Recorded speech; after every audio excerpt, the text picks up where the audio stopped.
Madame, monsieur, bonjour. Ah, je vois Marco sur son paddle. Puis là, il y a un groupe de jeunes qui est en train de se faire dorer la pilule. Et puis là, derrière, il y a nos fourgons. On est bien, hein, on est à une trentaine de mètres de ce petit endroit sympathique là, où on vient se rafraîchir.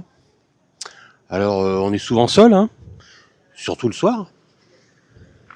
Et puis, la journée, il y a des touristes qui viennent égayer l'endroit. Bon, donc a priori, on peut se dire, c'est bien, hein, Ibiza. C'est un petit paradis. C'était le cliché, quoi. Et je dis c'était parce qu'aujourd'hui, Ibiza, c'est fini, hein. C'est fini. Ibiza, c'est plus ce que c'était en cette année 2024. Ça a beaucoup, beaucoup changé, hein. Et ça a beaucoup changé. Pourquoi? Parce que quand on vient avec son van, son fourgon aménagé, et ne parlons même pas des camping-cars, on ne peut plus stationner nulle part. Ils ont fermé tous les parkings gratuits. Tous les parkings autrefois gratuits sont devenus payants. Ils mettent des barrières de péage ou alors ils ont été rachetés par des hôtels réservés à la clientèle de l'hôtel. Euh, et pire que ça, même, ils ferment maintenant, ils en viennent à fermer les chemins d'accès à des endroits comme celui-là. Vous voyez là, on est sur les falaises, on va dire, les petites falaises, une dizaine de mètres de hauteur au-dessus des calas, là, entre Cala Conte et Calabassa. Et comme vous pouvez le voir, à la ronde, il n'y a rien, hein, on ne dérange personne. Mais n'empêche que là, il y a 3 jours, ils viennent d'installer une barrière sur le chemin d'accès à 500 mètres de là. Donc voilà pourquoi je dis que Ibiza c'est fini pour les van lifers, pour les hippies, enfin c'est fini pour tous les gens qui n'ont pas les moyens de se payer des studios. Voilà. Donc moi je suis venu en août 2020. J'avais envie de voir parce que Ibiza avait une réputation de d'île un peu hippie où se perpétuait un peu cet esprit hippie hédoniste où on profite des plaisirs de la vie dans un bel endroit, quoi, dans un mode minimaliste. Et je voulais voir si cette légende était vraie. Et je me suis aperçu que oui, oui, oui, c'était vrai, notamment du côté de Santa Eulalia. Escanard. Donc je m'étais rapidement établi sur Escanard et puis pas mal de camarades m'avaient rejoint et puis on s'était établi sur le parking principal d'Escanard, un très grand parking qui était absolument gratuit, hein, en terre battue à côté de la plage et au maximum, le parking était rempli, je sais pas, au tiers, pas plus. Donc en fait, on ne dérangeait jamais personne. Et puis, l'année d'après, quand j'y suis revenu, en 2021, il l'avait fermé ce parking. Il l'avait mis en mode payant. Ce qui est ridicule parce que même là maintenant 2 ou 3 ans plus tard, il y a absolument, il doit y avoir 4 voitures qui se courent après en plein mois de juillet, vous voyez. Donc l'opération commerciale est complètement nulle. Mais bon, le fait est que ce parking est fermé. Alors donc cette année suivante, on s'était rabattu sur le parking de Popeye. On appelait le parking de Popeye parce que c'était le parking en dessous du restaurant Popeye, célèbre restaurant d'Escanard. Et donc, ça nous allait bien, le parking Popeye. On pouvait quand même stationner, il était moins grand, mais il était pas loin de notre bar préféré, la Morigène. On pouvait aller se baigner à Calanova, et puis le soir, on passait boire un coup à la Morigène, et puis après, on rentrait sur notre parking, le parking de Popeye, et puis ça allait bien, quoi, c'était la belle vie. Et puis, alors après, je suis revenu en France pour l'été, et puis il m'est arrivé ce qui m'est arrivé. Pour ceux qui m'ont suivi, il m'est arrivé mes problèmes mécaniques et mes problèmes prostatiques. Bon, et ce qui fait que je suis resté plus longtemps que prévu en France. J'y suis resté quasiment 1 an. Et résultat, quand je suis revenu là, il y a un mois à Ibiza, et je me suis aperçu que même le parking de Popeye avait été fermé, racheté par l'hôtel du coin, et puis on pouvait plus rentrer. Donc, c'est devenu très vite un problème de stationner à Ibiza. Mais il nous restait ce genre de magnifique endroit, vous voyez. Voilà, donc on fréquentait notamment un petit coin qui n'était pas vraiment ici, qui est plutôt à 500 mètres, à 500 mètres par là-bas derrière moi, un peu plus directement sur Cala Conte. Et ben, ce petit terrain, il fallait y accéder par des petits chemins assez compliqués, chaotiques. Il fallait rouler tout doucement parce que il y avait des rochers saillants. Mais une fois qu'on était au bord, on était tranquille. Et on était d'autant plus tranquille dans ce coin que on avait fait la connaissance d'une propriétaire du coin, une propriétaire qui était propriétaire d'un bout de terrain dans le coin, qui nous avait dit mais ici vous pouvez rester parce que ça appartient à deux Anglais multimillionnaires qui d'une part sont jamais là et qui d'autre part en ont rien à foutre si des vannes stationnent. Donc du moment que vous laissez pas de déchets, on ne vous emmerdera pas et même la Guardia Civile n'a pas le droit de venir dire de dégager. Donc on était contents. On stationnait là-bas, très bien. Et puis quand Sylvain et Marco sont arrivés, on s'est dit tiens, il y a Marco qui a rejoint son van après une petite baignade. Je vais y aller d'ailleurs à la baignade après. Eh bien, on s'est dit ben on va peut-être pousser un peu plus loin pour voir d'autres endroits. Et donc on a découvert cet endroit magnifique là. Vous voyez, avec directement sur la Cala là. Hein, on est garé vraiment à proximité de la Cala. Et on est juste alors, si vous voulez regarder sur Google, vous les connaisseurs, ça c'est la tour Roveda. Eh bien, figurez-vous que cette tour-là, c'est la tour où Bob Sinclair a fait un petit show sur YouTube. Vous tapez Bob Sinclair Ibiza, vous verrez qu'il a fait une petite vidéo, il a fait un set techno devant cette tour. Bon, bref, donc c'est un très très bel endroit.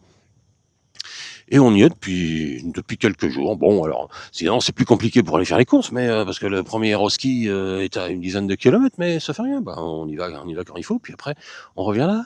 On est bien, hein.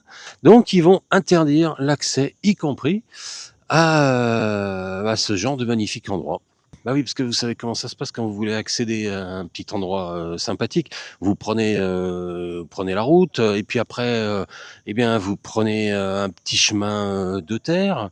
Et puis ce petit chemin de terre, eh ben, il serpente dans la garrigue, là, entre les arbres et les broussailles. Et puis il y a des bifurcations, il y a un petit chemin qui part à gauche, il y a un petit autre qui part à droite. Et puis ça vous amène à, en fait, pas mal d'endroits différents où vous pouvez stationner si vous avez envie, quoi. Eh bien, évidemment, le plus simple pour empêcher l'accès à tous ces jolis endroits, ben, c'est de mettre une barrière au point de départ, quoi, à la première bifurcation. Ben, c'est ce qu'ils sont en train de faire, quoi. Voilà. Donc, on ne pourra plus y aller. Ça va être sûrement fermé par un cadenas, comme ils font toujours. Et puis, ce sera les propriétaires qui auront les clés. Et puis, les vannes ne pourront plus venir. Et peut-être même les voitures ne pourront plus venir. Parce que vous pouvez voir qu'en journée, il n'y a pas que des vannes, hein, il y a aussi des voitures qui viennent. En général, ils partent le soir. Mais en journée, il y a aussi des voitures. Donc, qu'est-ce qu'ils veulent? En fait, c'est une politique délibérée de l'île. Ils cherchent à chasser tout ce qui n'est pas touriste, bobo, blindé, qui loue des chambres d'hôtel ou des appartements ou des villas. Voilà, c'est ce qui se dit sur l'île. Ils veulent réserver le tourisme à une clientèle hyper aisée et tous les autres, ils n'en veulent plus. C'est bien dommage quand même parce que c'était ça qui faisait le charme d'Ibiza. C'était cette mixité culturelle complète, ce mélange de gens de tout milieu, de toutes conditions, et aussi de toutes origines, venus du monde entier. Et tous ces gens cohabitaient ensemble dans un esprit festif et hédoniste. Et là maintenant, non, ça sera plus qu'entre les happy few blindés et les gens du showbiz. Voilà, je sais pas si c'est vraiment un très bon calcul parce que est-ce qu'il y aura assez de riches pour faire vivre tout Ibiza? Parce que nous, on a beau des hippies et des va-nu-pieds, mais on a un petit peu d'argent quand même. Donc, évidemment, on ne loue pas des appartements, ni des chambres d'hôtel, mais on dépense des sous-sous quand même. Hein, on va aller au ski, au Mercadona, mais aussi au restaurant. On va sur les marchés hippies. On achète plein de trucs. On achète des bricoles. Et puis, on va peut-être pas en boîte à l'Ushuaïa ou au Pacha, mais on va au Charlie's. Hein, on consomme au Charlie's. Hein, on prend des gin tonic, des whisky coca et compagnie, quoi. Et alors, donc, ils veulent qu'il y ait plus que les bobos blindés et les grands bourgeois du showbiz qui fréquentent leur île, quitte à en dénaturer complètement l'esprit. Parce que c'est ça quand même. Ibiza, qu'est-ce que c'était auparavant? Avant les années 60, hein, avant 1962, où les beatniks et les refusniks du Vietnam ont débarqué là. Qu'est-ce que c'était Ibiza? C'était un caillou écrasé de soleil, peuplé d'éleveurs de chèvres, de moutons et de pêcheurs, des pauvres, des gens qui n'avaient pas un rond là, et qui se sont enrichis sur le dos du tourisme. Et là maintenant, mais ils se comportent comme les nouveaux riches les plus cyniques, avec rapacité, cupidité, à vouloir toujours encore plus de pognon. Mais j'ai envie de leur dire, mais vous en avez assez du pognon, les gens d'Ibiza, là, ça vous suffit pas, là. Vous avez eu la chance, parce que vous avez eu la chance de naître à Ibiza, votre patrimoine immobilier vaut une fortune, et vous en voulez encore plus. Mais calmons-nous, les gens, calmons-nous. Enfin bon, de toute façon, c'est le monde tel qu'il tourne, hein, apparemment. Hein. Donc, c'est comme ça, faut faire avec. Bon, de toute façon, c'est une volonté délibérée. Hein. Il y a même des gens qu'on connaît ici, des amis d'Ibiza, nous l'ont dit, c'est clairement délibéré. Il s'est produit un peu le même genre de choses. Il y avait un gros campement de nomades sur Ibiza City, dans les faubourgs de la ville, un gros campement de 700 personnes. Eh bien, il n'y a pas longtemps, il y a eu un débarquement massif de la Guardia Civile qui ont viré tout le monde. Donc, c'est bien une politique délibérée. Ibiza ne veut plus de gens en van, en fourgon aménagé, et de manière générale, ils ne veulent plus de gens qui dépareillent le paysage. Hein. Non, ils ne veulent que des belles personnes, que des beautiful people. Et puis, Ibiza, et aussi, il y a certainement, évidemment, le gouvernement des îles Baléares, mais Ibiza, il y a aussi la mafia, hein, et c'est dirigé par 4-5 familles qui font un petit peu ce qu'elles veulent. Bon, donc, je suis un peu désabusé, parce que j'étais revenu ici en me disant, je vais m'y installer en mode van life, là, je connais maintenant plein de petits endroits, j'ai mes habitudes, je sais où aller. Non, manque de bol. Les endroits où j'avais l'habitude d'aller, ils sont plus accessibles. Ils sont devenus payants ou ils sont fermés par des chaînes avec des cadenas. Donc, ça change mes plans. Eh bien, je pense que je vais revenir en France. En tout cas, Ibiza, c'est fini pour moi. Peut-être dans une autre vie, mais là, terminé. Hein. Tu veux pas de moi, Ibiza? Écoute, je veux plus de toi non plus, quoi. Donc, voilà, en conclusion, je le dis à mes camarades van lifers, tous ceux qui envisagent de venir à Ibiza en van, en fourgon aménagé ou encore pire en camping-car. Non. Renoncez à cette idée absurde. Vous n'êtes pas les bienvenus. Vous ne pourrez même plus aller dans les beaux endroits qui étaient auparavant disponibles. Là, vous voyez, là, c'est vraiment c'est le paysage de carte postale. Là, c'est le van au bord de la Cala. Ça, c'est finito. Ça ne sera plus possible. Bon, il va falloir trouver d'autres destinations. D'autres destinations un peu plus friendly. Ouais, parce que Ibiza, vraiment, n'est plus tellement friendly. C'est aussi ce que je ressens cette année-là. Petit épilogue. Eh bien, figurez-vous que juste après le tournage de ma petite vidéo, où j'explique les difficultés de parking sur Calaconte, alors nous étions en train de prendre l'apéro avec les camarades, il y a un brave monsieur, on ne sait pas trop d'où il sort, qui nous parle en espagnol et qui nous dit « Attention, demain matin, vous allez devoir partir. » Sous-entendu, la Guardia Civile va venir et va vous déloger. Et alors la Guardia Civile est peut-être venue, mais c'est en tout cas dans la nuit, pour déposer ceci sur nos pare-brises. Donc ils sont venus courageusement à 3h du matin, comme nous dit un voisin, pour pas avoir à nous parler. Mais bon, voilà, donc on est obligé de quitter les lieux rapidement sous peine de 750 € d'amende. Et alors, comme il s'agit d'un avis et qu'ils nous ont avisé, eh bien, s'ils reviennent et qu'on est encore sur le terrain, eh bien, on est bon pour l'amende, voire confiscation du véhicule. Ça peut aller jusque là. Bon, donc, avec les copains, on se barre. Ah ouais, mais quand je vous dis qu'Ibiza c'est fini,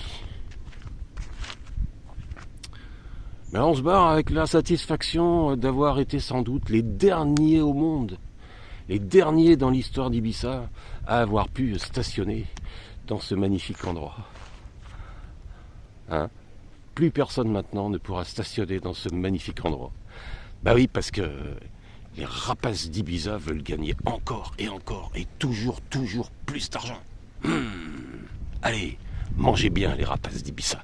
Nous, on va dans des endroits plus sympathiques parce que Ibiza c'est fini, c'est vraiment fini.